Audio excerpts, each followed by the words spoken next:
നമ്മൾ പൊതുവെ മാപ്പ് പരിശോധിക്കുമ്പോൾ കേരളത്തിൻ്റെ മാപ്പ് പരിശോധിക്കുമ്പോൾ പൊതുവെ മഴയുള്ളൊരു അന്തരീക്ഷമാണ് കാണുന്നത്. പ്രത്യേകിച്ച് കൊല്ലം ജില്ലയിൽ ഇന്നൊരു പ്രത്യേക മുന്നറിയിപ്പുണ്ട്. യെല്ലോ അലേർട്ടാണ് പ്രഖ്യാപിച്ചിരിക്കുന്നത്.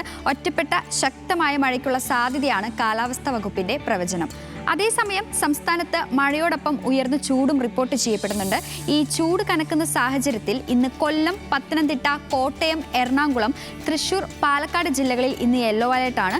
പാലക്കാട് ജില്ലയിൽ താപനില 37 ഡിഗ്രി സെൽഷ്യസ് വരെയും, കൊല്ലം, പത്തനംതിട്ട, കോട്ടയം, എറണാകുളം, തൃശൂർ ജില്ലകളിൽ 36 ഡിഗ്രി സെൽഷ്യസ് വരെയും ഉയരാൻ സാധ്യതയുണ്ടെന്നാണ് കേന്ദ്ര കാലാവസ്ഥാ വകുപ്പിന്റെ മുന്നറിയിപ്പ്. അപ്പോൾ നിലവിൽ ഏതൊക്കെ ജില്ലകളിലാണ് ഉയർന്ന ചൂടെന്നാണ് നമ്മൾ ഇനി പരിശോധിക്കുന്നത്. പാലക്കാട്, കോഴിക്കോട്, കണ്ണൂർ, എറണാകുളം ജില്ലകളിലാണ് ഏറ്റവും കൂടുതൽ ഉയർന്ന താപനില രേഖപ്പെടുത്തിയിട്ടുള്ളത്.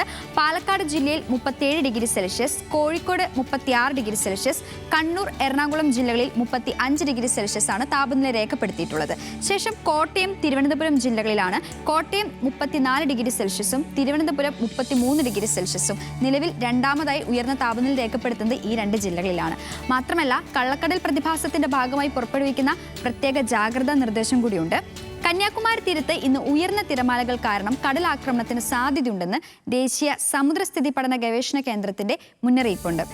അപ്പോൾ ഈ കടലാക്രമണത്തിന് സാധ്യതയുള്ളതിനാൽ മത്സ്യത്തൊഴിലാളികളും തീരദേശവാസികളും ജാഗ്രത പാലിക്കുക. കടൽക്ഷോഭം രൂക്ഷമാകാൻ സാധ്യതയുള്ളതിനാൽ അപകട മേഖലകളിൽ നിന്ന് അധികൃതരുടെ നിർദ്ദേശാനുസരണം മാറി താമസിക്കണം. ഇപ്പോൾ ഈ ഒരു സമയത്ത് ബീച്ചിലേക്കുള്ള യാത്രകളും കടലിൽ ഇറങ്ങിയുള്ള വിനോദങ്ങളും പൂർണ്ണമായി ഒഴിവാക്കുന്നത് നല്ലതായിരിക്കും. കേരള, കർണാടക, ലക്ഷദ്വീപ് തീരങ്ങളിൽ ഇന്ന് മത്സ്യബന്ധനത്തിന് തടസ്സമില്ലെന്ന് കേന്ദ്ര കാലാവസ്ഥാ വകുപ്പിന്റെ നിർദ്ദേശവുമുണ്ട്. അപ്പോൾ ഇതൊക്കെയാണ് സേതു ഇന്നത്തെ പ്രധാനപ്പെട്ട കാലാവസ്ഥാ വിശേഷങ്ങൾ എന്ന് പറയുന്നത്. നാളെ വീണ്ടും സ്കൈ വാച്ചുമായി കാണാം. എല്ലാ പ്രേക്ഷകർക്കും നല്ലൊരു ദിവസം ആശംസിക്കുന്നു.